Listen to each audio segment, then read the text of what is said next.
Hello mga kaima, this is Pai.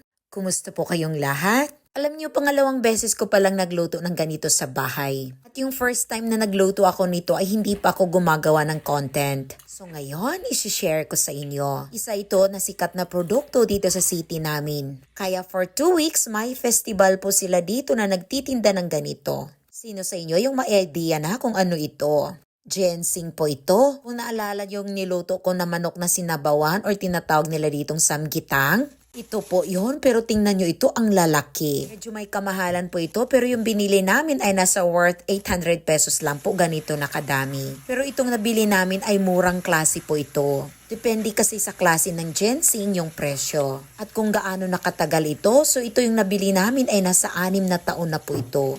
Masarap ito gawing fried or tinatawag nila ditong tigim. Lalo na kapag mainit-init pa at crispy pa talaga.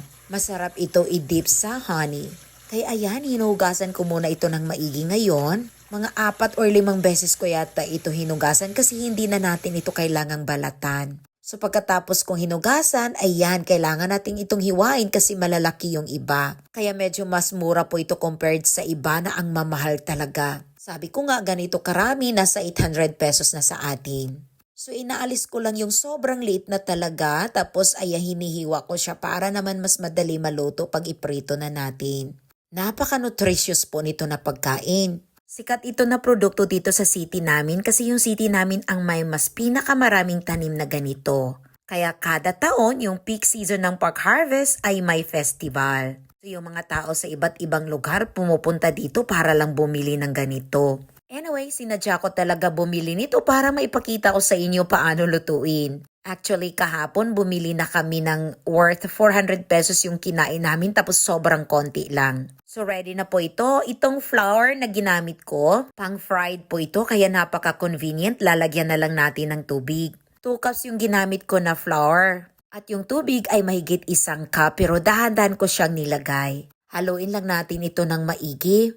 Ayan, pa konti-konti kong nilalagay pero again, yung total na tubig na nilagay ko ay nasa 1 cup lang po mahigit. Bago natin i-dip yung ginseng, ito muna yung ginawa ko. Naglagay ako ng 1/4 cup ng flour. So ganito lang yung ginawa ko bago natin i-dip and then iprito. Alam nyo, kahit yung mga bata, si Jisung at saka si Jiwan, ako gustong-gusto nila ito. So at least once a year ngayon, bibili na kami ng ganito para makapagluto ako ng fresh.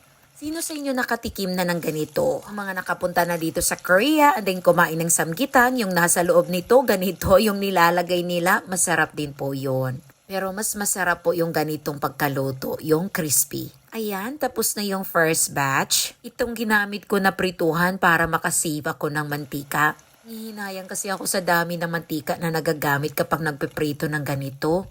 Pwede naman siyang gamitin 2 hanggang 3 beses, so okay lang naman. So ito naman yung pangalawang batch. Dahil sa liit ng lutuan ko, dumikit-dikit pero pwede naman silang paghiwalayin later. So ayan, tapos na akong magluto, magplating na tayo. Again, mas masarap ito kainin kapag mainit-init pa. Kain tayo mga kaimo! Again, gusto ko pong magpasalamat sa inyong lahat. Maraming salamat po sa inyong suporta.